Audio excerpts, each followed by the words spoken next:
So, now you understand the Bohr's diffraction condition, Bragg's diffraction condition, and that you have to do by in reciprocal space.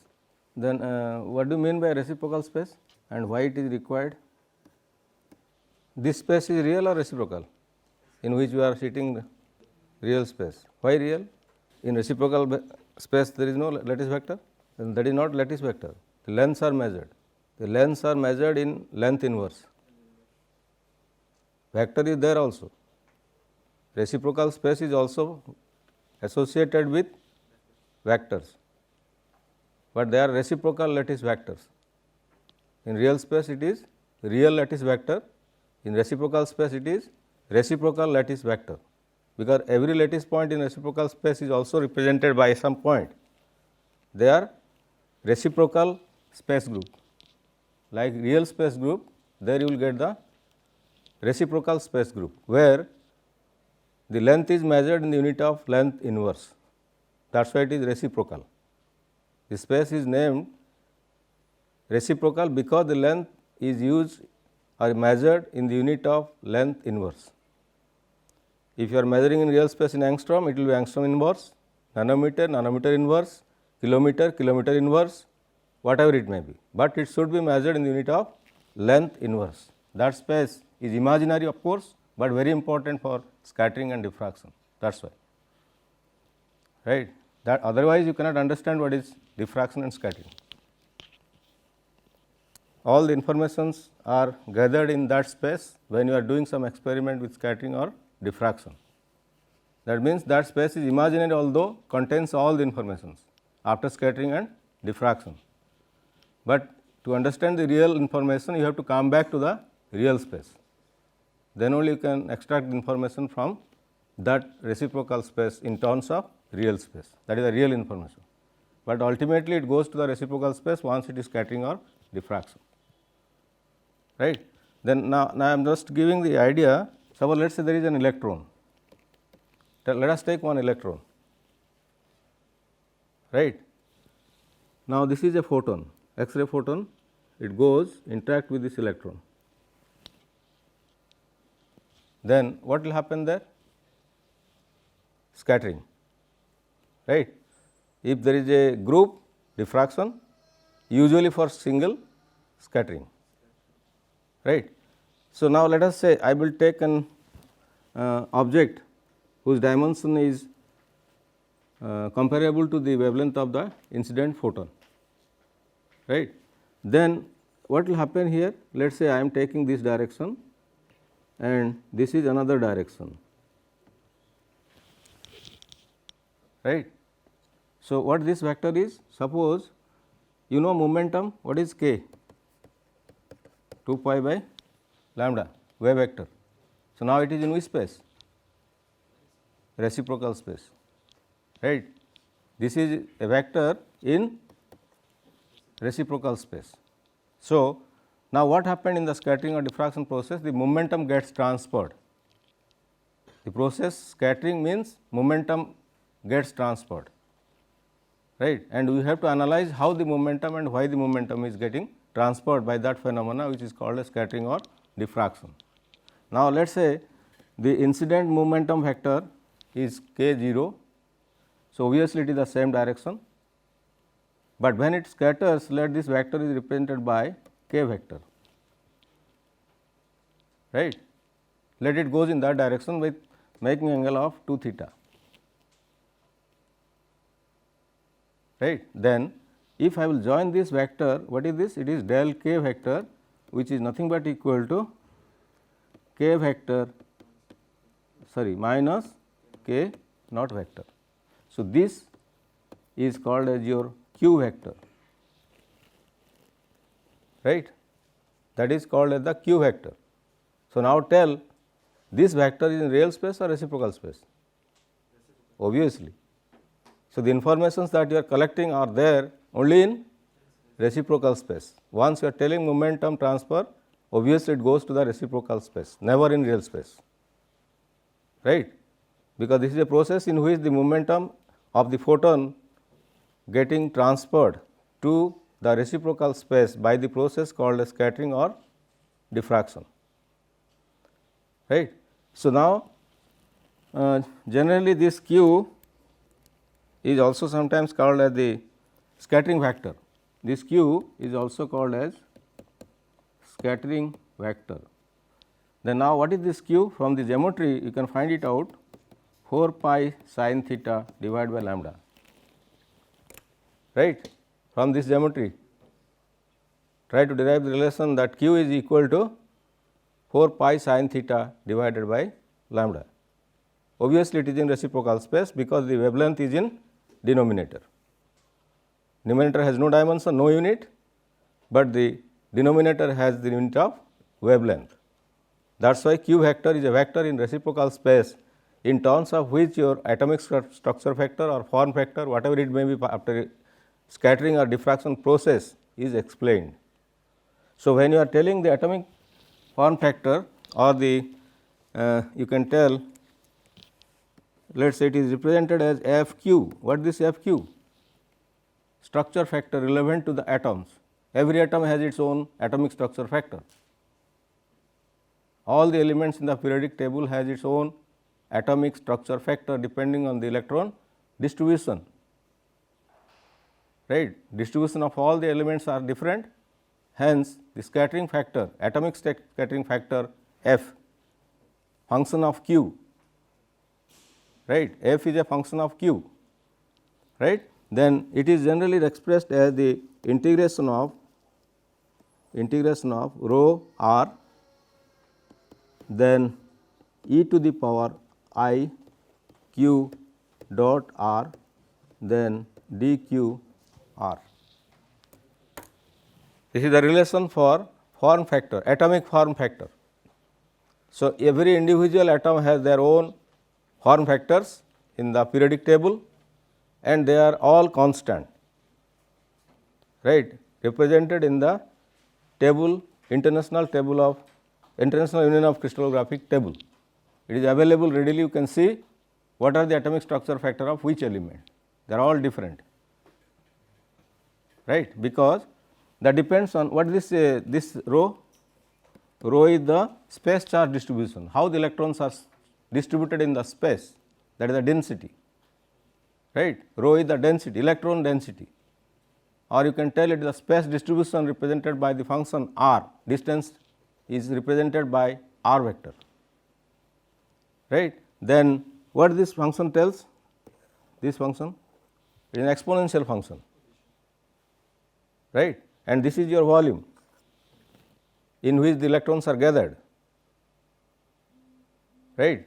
D cube r is the volume or the space in which the electrons are distributed for individual atoms in the periodic table. They are all different. Then obviously, this quantity called as the atomic structure factor is a function of no doubt space charge density and exponential function of again this q and r vector. So, obviously, it tells that the electron distribution around the nucleus is very important to get this atomic structure factor, how they are distributed around the nucleus for an atom, right. So, then now again it tells, suppose for example, if you go back here and represent them by the structure factor plot, let us say this is your structure factor q vector, and here you are telling it is, let us say you will take sin theta by lambda, then what should be the nature of the graph? Can you have the idea now? How the atomic structure factor varies with this function sin theta by lambda relevant to y vector, right. How the graph will look like? Let us say think about oxygen. Oxygen is an atom in the periodic table. So, if you plot a graph for oxygen, what is the nature and behavior of atomic structure factor with respect to this, how it will change? Let us say there is an oxygen atom and that scatters. So, obviously, we will get scattering vector q, and this atomic structure factor is a function of q, and for oxygen what will be the nature? If you plot a graph between this atomic structure factor and sin theta by lambda for a particular element in the periodic table, then what is the behavior or nature of that plot? You know, suppose let us say for example, you take 3 atoms oxygen, chlorine, potassium. You know the atomic numbers and hence the electron number. They are all different and distribution is again different, right. Space charge distribution, that is rho r, is different from oxygen to chlorine and again to potassium.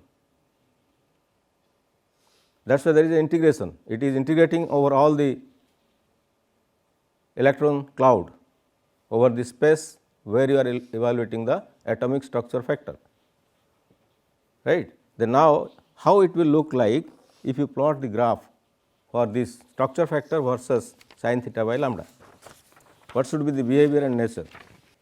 Or sometimes you can tell it is also electron form factor, because it is because of electron scattering. So, now tell what about this function mathematically, how can you express this function atomic structure factor? If the right hand side is that, then what kind of mathematical function can explain that atomic structure factor? Mathematical function that you might have learned. You know about Fourier transform? Is it going to that category? Obviously, it goes to that category where the atomic structure factor is nothing but a Fourier transform function, right. Then now tell, if the atomic number varies, how the Fourier transform will vary? This is the Fourier transform. If the atomic, because this side is depending on the atomic number, right hand side, space distribution. So, this atomic structure factor is a Fourier transform that tells for light element it is broader or sharp, how it will fall. No doubt it will fall exponentially, but how it will fall? The slopes. Fourier transform will broad for what? Where it will be broadened and where it will be narrowed down. Narrowed down means goes across the y axis. Broad means going this way, where it will be broader. That means, suppose for example, I am showing you 3 graphs, tell me which is the graph for what. Let us say one goes this way, another goes this way, and third one is also going in this way. Tell me, out of these 3 elements, these are the structure factors for these 3: oxygen, chlorine, potassium. So, the atomic number is, if small, chlorine is small or oxygen is small? Small. Then what will happen? Smaller the charge distribution, have a wider form factor or narrow form factor. This is wide, this is narrow. Obviously, if it is small, it should be wider, because it is Fourier transform, right. It goes in the reciprocal way. If atomic number is more, then narrow down; if it is less, broaden, right. So, then accordingly you name them, which is the plot for which element. First one is oxygen, then chlorine, then potassium. Like that whole periodic table you can find out, right. The whole periodic table you can find it out. You know the procedure how to get it, so that you can understand what is that atomic structure factor for all elements and how it is responsible for the scattering process. So, that is the importance of atomic structure factor, because it is a very important characteristic of each and every element in the periodic table, right. What happens in the material? Material is nothing but the assembly of different atoms. It is nothing but the assembly of different atoms in different phases, may it be crystalline, amorphous, semi-crystalline, but ultimately it comes from the atoms, right. So, when one atom is interacting with another atom, whether this form factor will remain as it is or it will change. Suppose oxygen atom is reacting with potassium, it will change, and hence scattering will change, the intensity will change. So, the information that you are collecting in terms of intensity is carried here, right.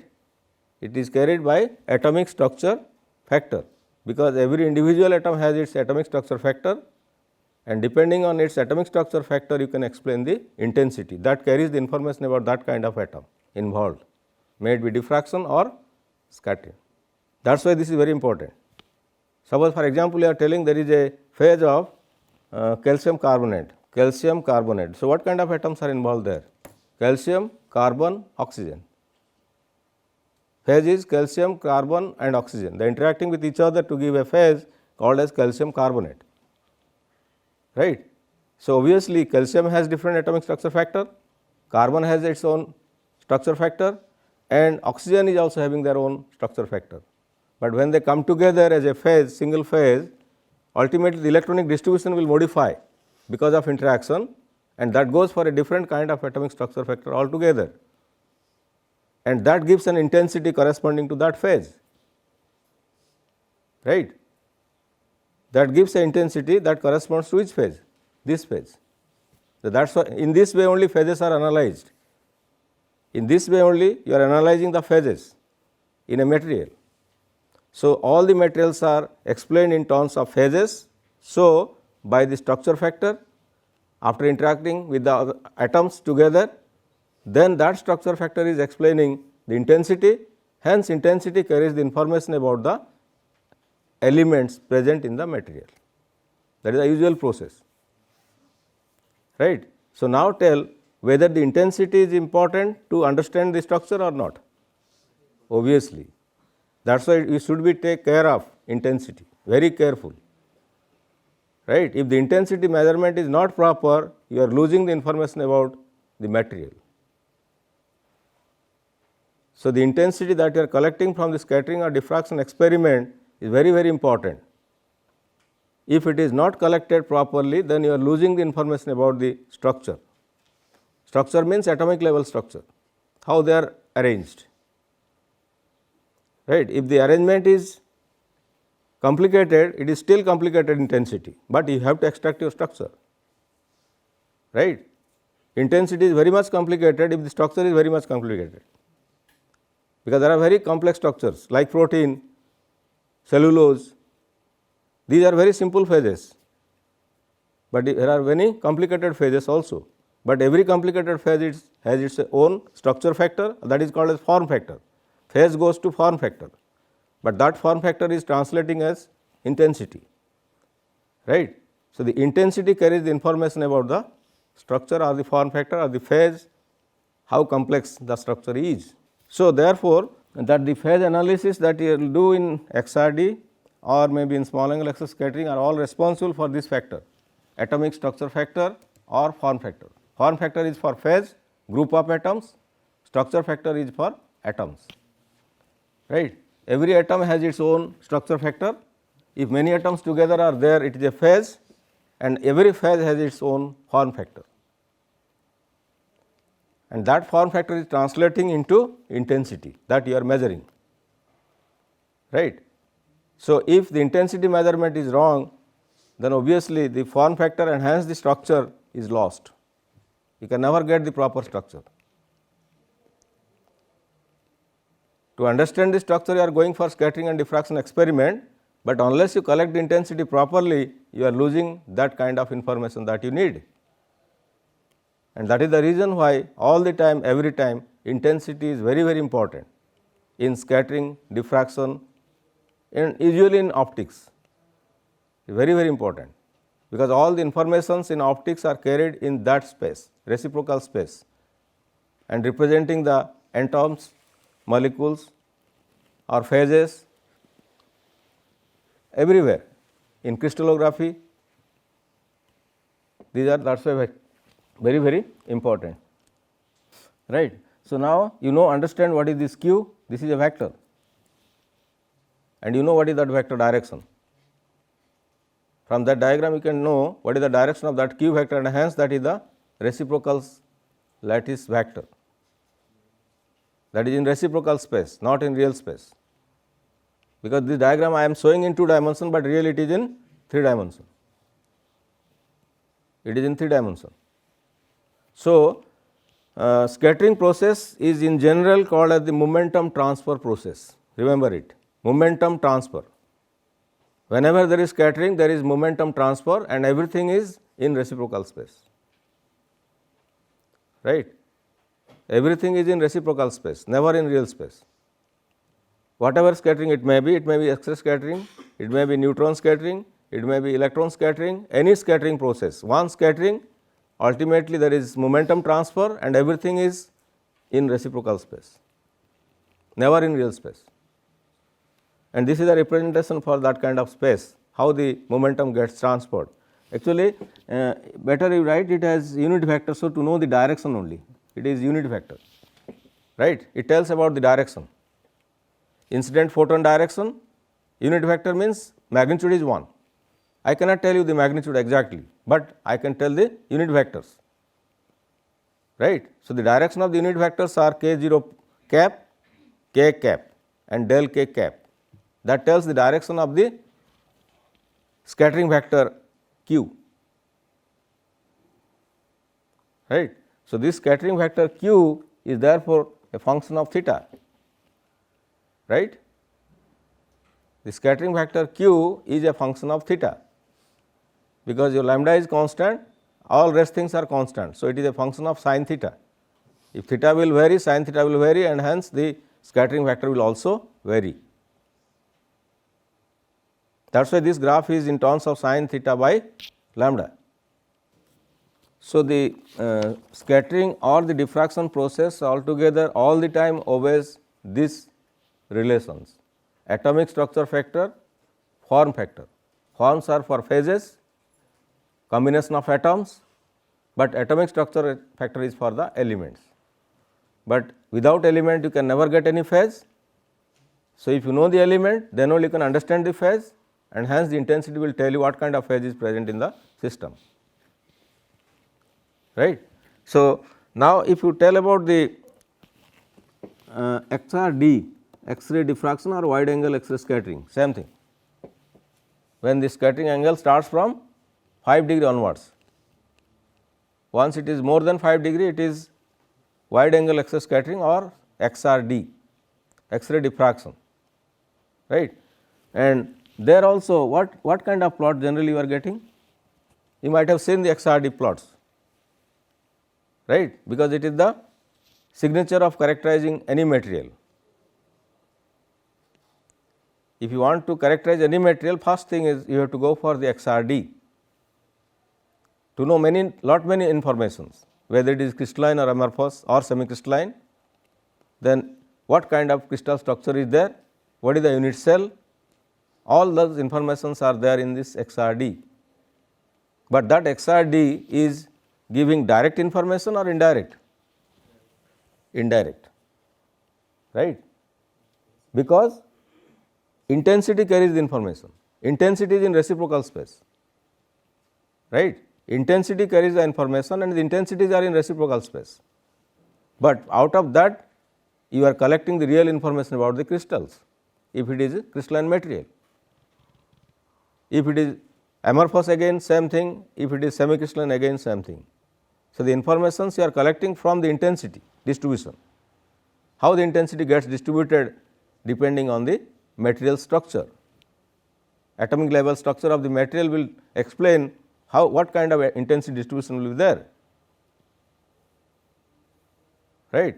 So, therefore, generally it is expressed in terms of same q or 2 theta, same thing, you may write it in terms of q or 2 theta, and this is the intensity. XRD is nothing but this graph, either you may write in terms of q or 2 theta, and this is your intensity. Then now it will tell how the intensity gets distributed depending on the scattering vector, right. Depending on the 2 theta value or scattering vector, how the intensity will distribute depending on the structure of the material. So, therefore, if you know, let us say for example, a material is crystalline, then what you are expecting, what the intensity distribution will be if it is crystalline material like sodium chloride, copper, silver, they are all crystalline materials. Then what is the intensity distribution for those kind of crystalline materials? There will be sharp peaks like this, like if there is sharp peak, that implies the material is a crystalline material, but no crystalline material is perfect crystalline, remember it. In this universe no crystal is ideal, ideal is theoretical, right. No crystal is an ideal crystal. Perfect crystal is impossible. You can never get any such crystal available in this universe, right. Real crystals are never ideal. Real is real, ideal is ideal. Like ideal gas, it can never follow the same real gas laws. Similarly, real is real, ideal is ideal, ideal crystal is just impossible. That means, there must be some defects in a crystal, that you have to find it out to know the structure, to understand the structure, right. And what kind of defects are there, how they are distributed in the material, all those information is also very important, because crystal is never ideal, right. Crystals are never ideal. So, there must be some defects, may it be point defect, may it be axis defect, various kinds of defects are there, but what kind of defect is there in this material. So, then now in general this type of sharp peaks represents the material is crystalline, means again real or ideal? Real. I am telling about real, not ideal, right. So, then now each peak is corresponding to a Miller-Indis plane in the crystal, each peak. Every atomic plane is corresponding to a sharp peak. So, the HKL value for this peak is never same as this peak, they are all different. So, therefore, what you are ultimately finding from the intensity? D HKL, right. HKL planes are represented by the intensities, and that will give you the idea about the D HKL value for that kind of set of planes available in your system. So, similarly, if there are many such peaks, for each and every peak you have to analyze it properly, and all the peaks are equally important to understand the structure. You cannot leave any one, not even a single peak. All the peaks are equally important, right. But it may happen if there is alpha 1 and alpha 2 lines, k alpha 1, k alpha 2, they are very close of course, but still you cannot tell that this wavelength is not there, right. Then it will appear towards the higher angle side, higher Q value side, that you have to understand whether these are for second order peaks are going to higher angle side, right. First order peaks are very close to 0, but second order peaks are going away from 0. So, this HKL value for first order may be here as the second order, be careful about it, that you can know using the same Bragg's condition, n lambda equal to twice d HKL sin theta, right. So, in the intensity pattern there may be second order peaks also. If it is second order, not necessary to bother about it, but you should know whether it is second order peak or first order peak, right. It may happen that some peaks are corresponding to second order because of this alpha 2, another wavelength, alpha 1, another alpha 2, right. So, the condition is n lambda is twice d HKL sin theta. So, if this lambda is 2, then obviously theta will be 2, Q will be 2. That is why there may be possibility that you are getting the peaks for second wavelength also. So, then now again if it is sharp, then it is crystalline. Then what about the amorphous? How can you characterize there is an amorphous material? What will the intensity distribution for an amorphous material? It will be broad. You will never get any such peak, it goes like that, right. So, it is amorphous, then no peak, sharp peak. You can tell there is a peak here, but it is not peak, sharp peak. The intensity distributed not as a sharp peak, rather it is a broad distribution. So, this is for amorphous. Then if it is semi-crystalline, this is crystalline, this is amorphous, then semi-crystalline, partly amorphous. Then what is the intensity distribution? it is combination like this, right, neither broad nor sharp. So, this is for semi crystalline material. So, the nature will tell you what kind of material is that, whether it is crystalline, amorphous or semi crystalline. First part of identification is over now. First you know whether it is crystalline material or amorphous material or semi crystalline material, right. Then now question is, if you are telling this correspond to a set of plane HKL, then the intensity corresponding to that set of plane is definitely carrying the information about the structure factor, right, structure factor of those atomic planes. What kind of atoms are involved there? So, here two things are coming, one is the position where you are getting the peaks, another is the intensity, both are equally important. At what position you are getting the peaks and what is the intensity corresponding to that position. So, the XRD analysis is done in two ways. One, knowing the position where the peaks are, that means diffraction condition is satisfied at that position, and at the same time at that position what is the intensity, that will tell you what kind of atoms are responsible for that intensity, what kind of atoms are involved there for that intensity. So, at every position there is an intensity, and that intensity will tell you what kind of atoms are involved there to give that intensity.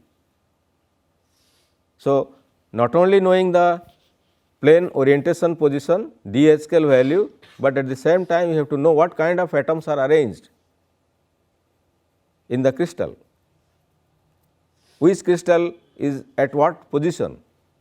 There may be different, for example, if you take sodium chloride, what happens in case of sodium chloride? It is cubic or not? Sodium chloride is having what kind of structure? It is FCC. So, means here are sodium and middle there is chlorine, like that all faces are covered. These are of course ions, not atoms, right. Sodium chloride structure is cubic and FCC. So, then now at what position sodium is there, at what position chlorine is there, that is again important, and that you can extract from the same XRD, but from where then? From the intensity. So, intensity will tell you what kind of atoms are involved or what kind of elements are involved or what kind of ions are involved at what position,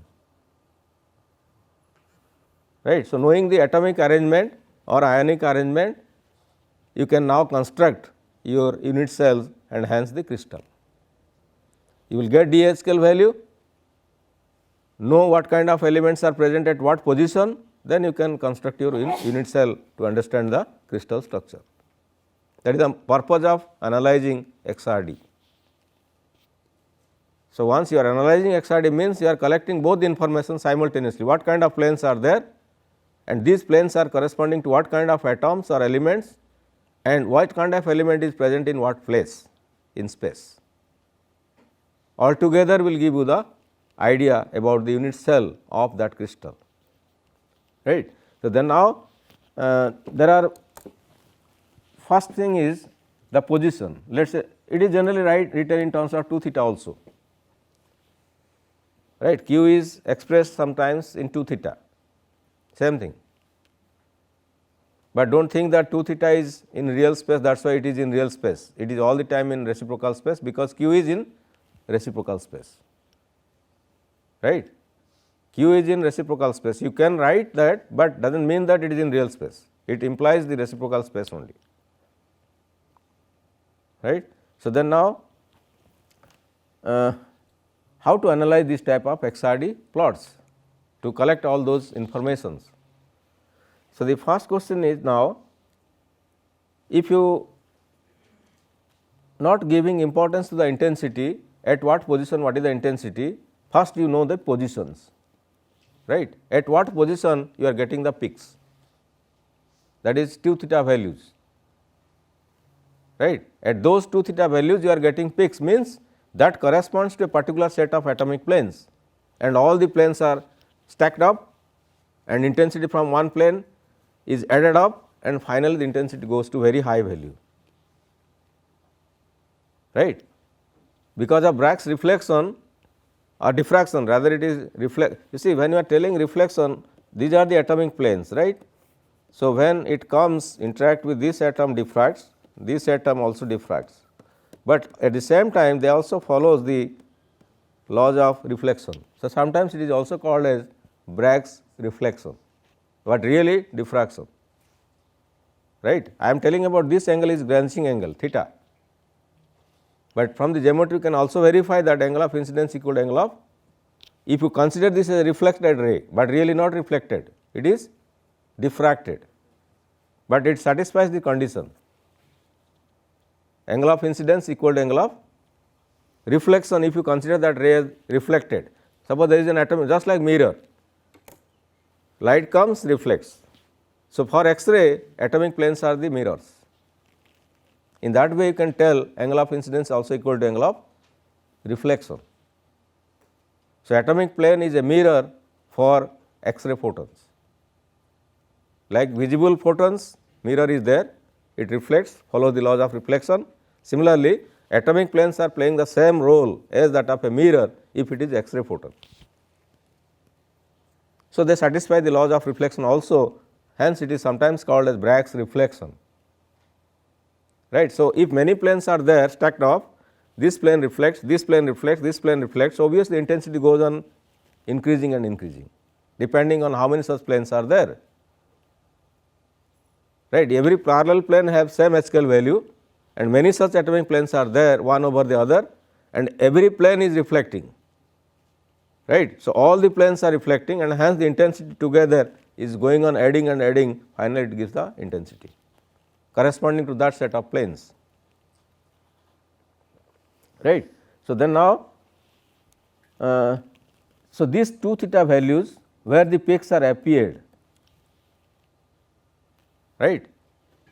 2 theta values where the peaks are appeared, you have to identify first at what position you are getting the peaks, and from there you can calculate your lattice parameters A, B, C, alpha, beta, gamma, d h scale values, all those things for a crystal, lattice parameters including interplanar spacing, right, and that is called as indexing. You will index it, index means to know lattice parameter along with d h scale values. So, then now we should know what kind of indexing is done, so that you are getting all these informations A, B, C, alpha, beta, gamma and 2 d h scale values, right. The procedure is called as indexing. So, once you are getting a XRD plot, first part is the indexing, right. First you have to index it, index means with respect to the position 2 theta value, how these positions will give you the idea about these lattice parameters A, B, C, alpha, beta, gamma and twice d h scale values. So, that is called as indexing in XRD plot, right. The second part is the form factor corresponding to the intensity. Intensity, if you know, from there you have to construct collect the information about the kind of atoms and their positions. What kind of atoms are there in the crystal and at what position, both. Intensity carries that information, but that is not indexing, right. Indexing means collecting information about this only from the position 2 theta value. 2 theta value if you know exactly, then that will give you the information about lattice parameter as well as d h scale value.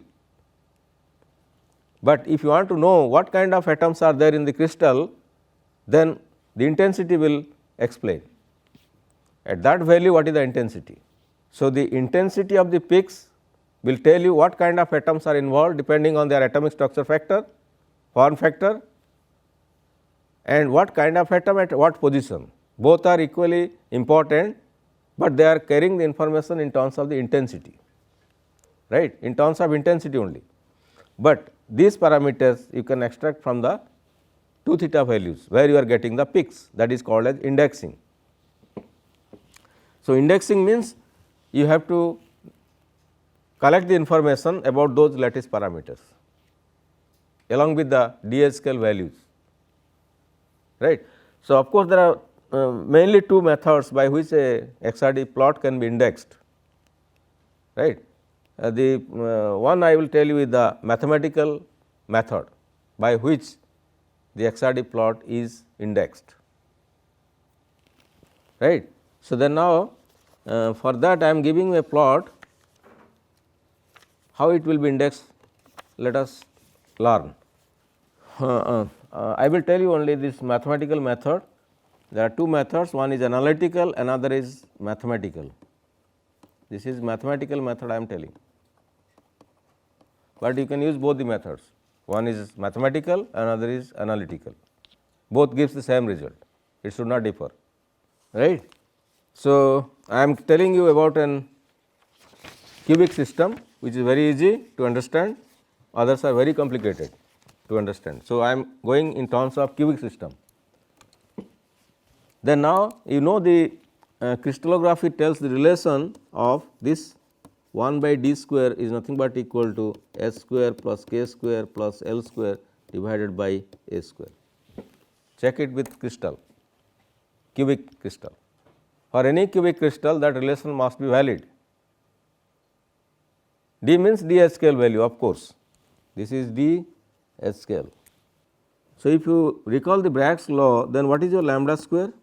Find out from Bragg's law, find out lambda square.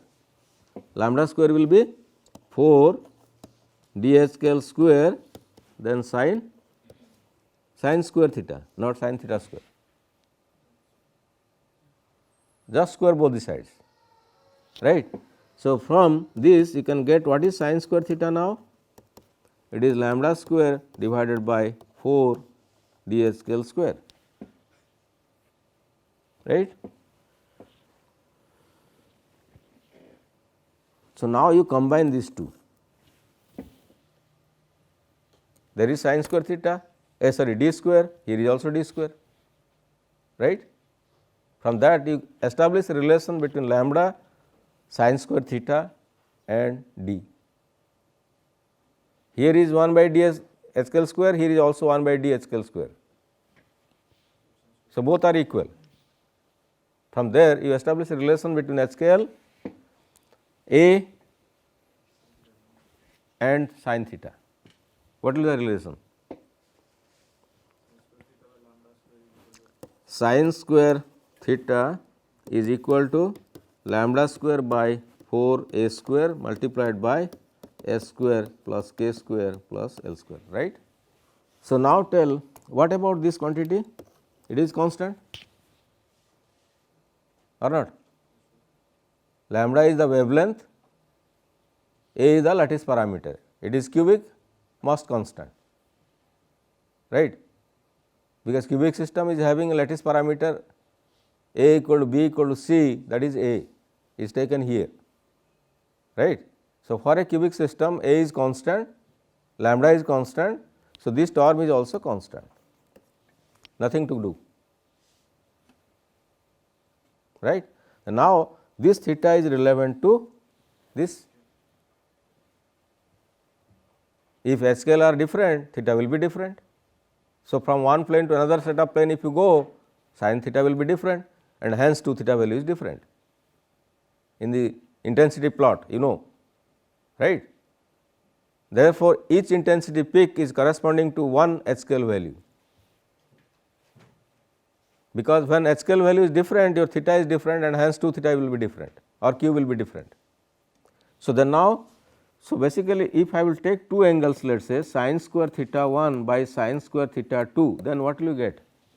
Let us say there are two set of planes, one corresponding to angle theta 1, another corresponding to angle theta 2, two set of planes. Then that you have to find this ratio, sin square theta 1 by sin square theta 2, then what will be that ratio? obviously you can tell it is nothing but equal to h 1 square k 1 square plus L 1 square by h 2 square plus k 2 square plus L 2 square or not. So, what it tells basically? If SQL value is different, theta will be different.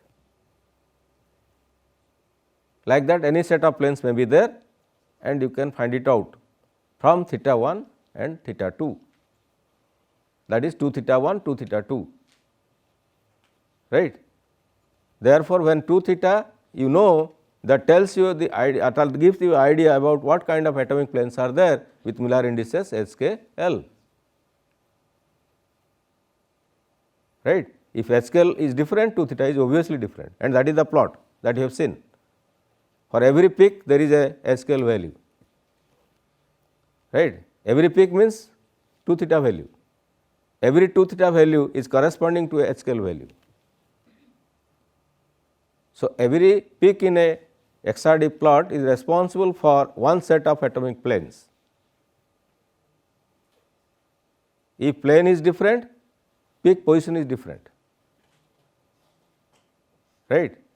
If atomic planes are different orientation, then accordingly your 2 theta will be different, and that you are getting in the plot, that is the XRD plot. With respect to position, how the intensity is giving the peaks. First step you have to follow is identify the peaks that I told, right. Identify the peaks means at what position the peaks are there, that is identification. You have to see it first.